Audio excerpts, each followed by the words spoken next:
अस्सलाम वालेकुम everyone. I hope आप बिल्कुल ठीक ठाक होंगे और मज़े में होंगे। Very very good morning. तो हमारा वीकेंड तो स्टार्ट हो गया है। यहाँ पर इस्लामाबाद, पिंडी इस्लामाबाद में सर्दियाँ शुरू हो गई हैं हल्की हल्की। तो इसीलिए मैंने कैब भी लगाई है ताकि मैं आप लोगों से आराम से कंफर्टेबल होकर बात करूँ। तो ये जो मैं वीडियो अभी बना रहा हूँ ना, this video is very very special to me and the reason is why. ये वीडियो इसी वजह से भी स्पेशल है क्योंकि मुझे बीकन हाउस से अपॉइंटमेंट लेटर मिला है। ये वाला, ये बीकन हाउस है। ठीक है, मैं आप लोगों को दिखाऊंगा अभी कि ये कैसे है। लाइक दिस, ये देखें, ये मेरे बीकन हाउस का लेटर मुझे मिला है। तो ये मेरे लिए मोमेंट बहुत ज़्यादा इंपॉर्टेंट है ताकि मैं इसको डॉक्यूमेंट करूं और अपना एक्सपीरियंस आप दोस्तों के साथ शेयर करूं ना। क्योंकि जब मैंने एक वीडियो बनाई थी, मुझे याद है जब मैं हैदराबाद में पाक तुर्क में जो है वो देने जा रहा था, और उसमें मुझे बहुत ज़्यादा लाइक्स मिले थे, कमेंट्स मिले थे। 1.2 के मेरे ख्याल से उसमें सिर्फ खाली व्यूज़ थे। तो मैंने सोचा क्यों ना मैं अपने बीकन हाउस का एक्सपीरियंस आप लोगों के साथ जो है ना वो शेयर करूं। एक्चुअली मैं बीकन हाउस, इससे पहले बीकन हाउस से पहले मैं APS पासपान में पढ़ा रहा था, Rawalpindi, which is so amazing school. ख़ास करके मैं कैम्ब्रिज की बात करूँगा। पर वहाँ पर अनफॉर्चुनेटली मेरी सैलरी इतनी अच्छी नहीं थी। मैं वहाँ पर ओ लेवल्स के जो है वो सब्जेक्ट पढ़ाता था, पाकिस्तान स्टडीज़ एंड जियोग्राफ़ी। तो वहाँ का मैं बिल्कुल नया था, बिल्कुल first time I went there. तो मुझे पहली दफ़ा अपॉर्चुनिटी मिली थी और मैंने ब्रिगेडियर से भी प्रॉमिस किया था कि give me one chance, I will prove my self that I am a really really capable person. तो उन्होंने मुझे बाय गॉड वो दे दिया चांस वगैरह। तो मैं पूरा 1 साल पढ़ा, पर मैं बिल्कुल नया था, डरा हुआ, सहमा हुआ, समझ में नहीं आ रहा था कि मैं कामयाब हो पाऊँगा नहीं हो पाऊँगा। IGCSE कौन सी बड़ी बला है, ओ लेवल्स कौन सी बड़ी बला है, ये कैसे पढ़ाते हैं। पर एक चीज़ याद रखना, आपका सर्कल बहुत ज़्यादा मैटर करता है। तो मैं बहुत ज़्यादा लकी था कि मुझे sir Afzal, sir Saeed, sir Irfan और so on and on, sir Asad जैसे बहुत अच्छे कोलीग्स मिले, बहुत अच्छे बेस्ट फ्रेंड्स मिले, जिन्होंने मुझे हर पल पल लम्हे पे गाइड किया। पर सबसे इम्पोर्टेंट जो रोल प्ले किया था मेरे लिए वो था सर अफ़ज़ाल। तो एक दिन मैं वहाँ पर पढ़ा रहा था, तो सर अफ़ज़ाल को कहा कि सर अफ़ज़ाल काइंडली मेरी थोड़ी हेल्प कीजिएगा क्योंकि यहाँ पर सैलरी बहुत कम है। अभी तो मैं ओ लेवल्स में आ भी गया हूँ, तो why not another based school जहाँ पर सैलरी अच्छी हो। तो उसने कहा अच्छा तुम रुको, तुम ऐसा करो ना, तुम शाम को अकेडमी पढ़ाओ। तो मैंने कहा सर अफ़ज़ाल अकेडमी में तो मुझे कोई नहीं जानते क्योंकि मैं बिल्कुल यहाँ पर नया हूँ। तो काइंडली आपके कोई दोस्त हैं ना, तो आप उनको बोलें ताकि मैं शाम को अकेडमी चला जाऊँ, क्योंकि मैं मोस्टली ब्राउजिंग करते करते अपना टाइम ज़ाया कर देता हूँ।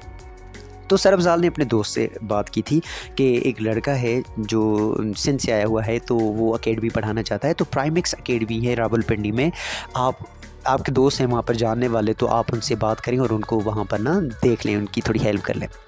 तो फ़िलहाल ये उसने बात उसको की हुई थी। तो उसने कहा हाँ ठीक है, मैं इस दिन आपको बता दूंगा।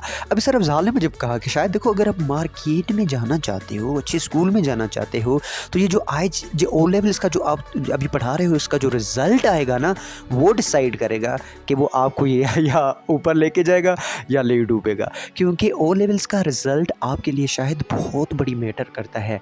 तो आप अपना फुल फोकस से बताओ, प्रूव करके दिखाओ, रिज़ल्ट अच्छा लेके आओ, मैं प्रॉमिस करता हूँ आपको बहुत अच्छी जगह मिलेगी। तो मैं टू बी ऑनेस्ट अपनी तारीफ़ वैसे नहीं करनी चाहिए, पर जब आप काम करते हो तो देन आपको अपनी तारीफ़ करनी चाहिए कि yes I put my all the hard work and efforts in that. मैंने दिन रात मेहनत की, यकीन करो। तो जब बच्चों के रिज़ल्ट्स आए थे, आई वॉज अमेज्ड। ठीक है, वो मतलब मैं सोच रहा था कि how it could possible.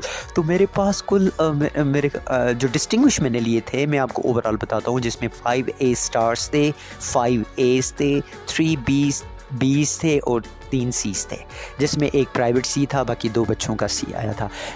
And मेरी जो टोटल CGP बन रही थी वो 4.23 and it was fantastic for me. तो मैंने सर अफ़ज़ाल को कहा सर देखिए, अभी मैंने रिज़ल्ट भी बहुत अच्छा लिया है, काइंडली आप ना मज़ीद जैसे दोबारा ना एक हम कोशिश करते हैं कि दोबारा उस्ताद को रिमाइंडर दिलाएं कि सर मैंने आपको कहा था अकेडमी के लिए, तो अब मैं क्या करूँ, अभी तो मेरा रिज़ल्ट भी बहुत अच्छा आया हुआ है यार, अभी तो मुझे अच्छी मार्केट में निकलना चाहिए ना। तो अगेन सर ने दोबारा सर हमाद को, मेरे ख्याल से सर हमाद उसका नाम था, या मुझे याद नहीं आ रहा, हूँ सो सॉरी। तो उसने दोबारा कॉल की कि जी मैंने आपको एक लड़के के लिए बोला था ना, तो उसका रिज़ल्ट भी बहुत अच्छा आया है, तो आप उसको देख लेना कहीं पर। उसने कहा 1 मिनट कॉल बंद करें। तो उसने कहा ओके। तो उसने जैसे कॉल बंद की, यानी सर अफ़ज़ाल ने, तो सर अफ़ज़ाल को उसी लड़के ने एक स्क्रीनशॉट भेजा और कहा कि शाहिद को कहें बेकन हाउस में इंटरव्यूज़ होने जा रहे हैं और वॉक इन इंटरव्यूज़ हैं, तो वहाँ चले जाएँ। तो सर ने फ़ौरन कॉल बंद की और मुझे कहा कि जल्दी जल्दी करो, सीवी पकड़ो और मंडे को जाओ। मैंने कहा सर मेरे पास सीवी तो ये है। तो कहते हैं ये कौन सी सीवी बनाई है, ये ऐसी सीवी तो नहीं होती, सीवी अच्छी बनाओ। तो मैंने कहा सर मैं और कैसी अच्छी बनाऊँ, मैं तो मार्केट से बनवा के आया हूँ और उन्होंने मुझे ऐसी बना के दी है। तो आपका सीवी भी बहुत ज़्यादा मैटर करता है, प्रोफाइल भी। तो प्लीज़ किसी अच्छे प्रोफाइल वाली सीवी बनाएं, ये कलर शलर ये वाली वो वाली सीवी ना बनाएं। तो अफ़ज़ाल ने कहा मुझे डेटा भेजो, मैं सीवी बनाता हूँ। And I am very very thankful to him. Sir Afzal ने रात को बैठ के मेरी सीवी बनाई। अभी उसी रात मुझे शिद्दत का अगेन बुखार, सर्दी, ठंड लग रही थी। मैं सोच रहा था, मैंने कहा सर मैं नहीं जाऊँगा क्योंकि मुझे बहुत ज़्यादा ठंड लग रही है।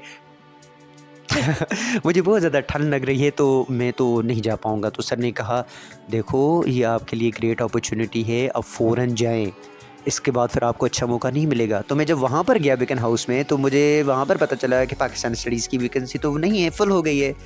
तो मैं जैसे ही वापस आ रहा था, अल्लाह में कभी भी नाउमीद ना होना, अगर अल्लाह ने आपका रिज़्क वहाँ पर लिखा है तो वो आपको लाज़मी मिलेगा। तो फिर वहाँ पर पीआरओ ऑफिस ने, जो पेरेंट्स रिलेशन ऑफिसर होता है, उसने मुझे कहा कि बात सुने, मिडिल सेक्शन में सोशल स्टडीज़ की एक वैकेंसी है, तो आप करेंगे, अप्लाई करेंगे वहाँ पर, मैं आपको डेमो वगैरह करा दूँ। मैंने कहा चलो आया हूँ तो क्यों नहीं यार, चलो करवा लें। तो उन्होंने मेरा डेमो जो है वो किया और मुझे 2 टॉपिक्स दिए। हिस्ट्री में मुझे टॉपिक दिया था सर सैयद अहमद ख़ान के बारे में, और मुझे ज्योग्राफी में जो टॉपिक दिया गया था वो मुझे दिया गया था क्लाइमेट चेंज के बारे में। तो मुझे 1 घंटा भी दिया गया ताकि मैं उसको रिवाइंड करूँ, अपने टॉपिक को तैयार करूँ। तो आहिस्ता-आहिस्ता और भी मज़ीद लोग आते जा रहे थे ना, और मेरा टेंशन बढ़ता जा रहा था। जैसे हमारा टेंशन बढ़ता जा रहा है, नए-नए लोग आते हैं ना, हम कहते हैं यार वो तो बहुत अच्छा है, पीएचडी की है ये। आई स्वेयर टू गॉड वहाँ पर एक पीएचडी का लड़का भी आया था। तो मैंने डेमोज़ होते जा रहे थे। तो जब मैं गया तो वहाँ पर 3 ऑब्ज़र्वर ऑलरेडी बैठी थी, यानी वो मुझे लेके गई कि हम आपका जो है ना वो आपको ऑब्ज़र्व करेंगे कि आप कैसे करते हो। तो प्लीज़ अगर आप कभी बेकन हाउस में डेमो देने के लिए जा रहे हो ना, तो सबसे पहले अपने आप को लाज़मी इंट्रोड्यूस करवाएँ। उनसे पूछें कि बोर्ड इस्तेमाल कर सकता हूँ या नहीं कर सकता। कभी-कभी जो है ना स्कूल वाले कहते हैं कि नहीं सर हमारे पास कैंडिडेट्स बहुत ज़्यादा हैं, तो आप बोर्ड इस्तेमाल ना करें, बस ऐसे ही आप बच्चों के साथ जो है ना वो बताएं बच्चों को। मैंने पहले बोर्ड पे परमिशन मांगी कि can I develop my board, तो उन्होंने कहा नहीं सर इट्स ओके, आप ऐसे ही स्टार्ट करें। उसके बाद मैंने अपने आप को इंट्रोड्यूस करवाया। प्लीज़ बेकन हाउस जैसे स्कूल में आपकी क्लास जो होनी चाहिए ना वो स्टूडेंट सेंटर्ड होनी चाहिए, पर कहाँ पर भी आपकी क्लास होनी चाहिए ना वो स्टूडेंट सेंटर्ड होनी चाहिए। आप कम स्टूडेंट ज़्यादा बोलें, आप स्टूडेंट से ज़्यादा सवाल करें, अपने टॉपिक को एक्सप्लेन करके फिर मैंने पहले ये किया था, टॉपिक को एक्सप्लेन करने से पहले बच्चों से क्वेश्चन किया कि how much information you have about the sir Syed Ahmed Khan. तो उन्होंने ऑब्ज़र्व किया और इंग्लिश में था टोटली। प्लीज़ बेकन हाउस में कभी उर्दू ना बोलिएगा, इंग्लिश ही बोलिएगा। जितनी अच्छी इंग्लिश होती है आपको उतना ही रिस्पॉन्स मिल जाता है। तो करते कराते मेरा इंटरव्यू हो गया और मुझे उसने कहा कि सर आप पीआर ऑफिस बैठ जाएं, उसके बाहर बैठ जाएं। तो मैंने कहा इट्स ओके, पता नहीं अभी दोबारा भी कोई और होगा या नहीं होगा। तो मैं वहाँ पर गया, बैठा, देखा तो एक दूसरा और भी लटकाया था। वैकेंसी सिर्फ एक ही थी। तो मैं गया, मैंने कहा दूसरे को, उसने कहा यार मैं भी सिलेक्ट हुआ हूँ। मैंने कहा यार मैं भी सिलेक्ट हुआ हूँ। तो कहते हैं हम दोनों एक को, चलो जिसका नसीब है देखते हैं किसको मिलता है। तो जब मैं गया वहाँ पर ना, तो मुझे सिलेक्ट किया गया और मुझे बहुत अच्छी सैलरी ऑफ़र की गई। पर पहले पूछा गया कि आप कितनी लेंगे। फिर वो बेकन हाउस का एक अपना निज़ाम होता है, अपना सिस्टम होता है, एक फार्मूला होता है जिसमें आपकी एजुकेशन, आपका एक्सपीरियंस और आप जितना आपका एक्सपीरियंस होता है उतनी आपकी सैलरी अच्छी बनती है। पर याद रख लीजिएगा, झूठ कभी भी नहीं बोलिएगा। ऐसा ना हो कि आप ऐसे ही एक्सपीरियंस बनवा के आ जाएँ और फिर बाद में फँस जाएँ, ऐसा बिल्कुल भी नहीं कीजिएगा। तो मैंने जितना मेरा एक्सपीरियंस था, जितना मेरा रिज़ल्ट था, उसको मिला के मेरी सैलरी बनी। और मैं एक चीज़ और को आपको नटशेल में बता दूँ, बेकन हाउस मोस्टली 1 लाख रुपए से ज़्यादा सैलरी पे करता है। बहुत ज़्यादा अच्छे बेनिफिट्स हैं। मेडिकल बेकन हाउस का बहुत अच्छा है, तकरीबन हर साल मेरे ख्याल से आपको 7 लाख रुपए देते हैं, जिसमें आपका ओपीडी नहीं होता, यानी आप अपने बच्चों की जो है वो ऑपरेशंस वगैरह जो बड़े-बड़े हैं वो करवा सकते हैं। बीकन हाउस में एक बच्चा फ्री है, अगर आपका एक बेटा है, बेटी है, नहीं है, आने वाले हैं, तो उनको वो एक पूरा जो है ना वो आपका फ्री है बीकन हाउस में, कहीं पर भी आप पढ़ाएँ। उसके बाद फिर आपकी यूबीआई जो हमें फंड्स मिलता है वो मिलता है, मेरा मेडिकल है वो है, ठीक है। तो ये सारी चीज़ें मिला के अल्हम्दुलिल्लाह मैं बहुत अच्छी जगह पे पहुँचा हूँ।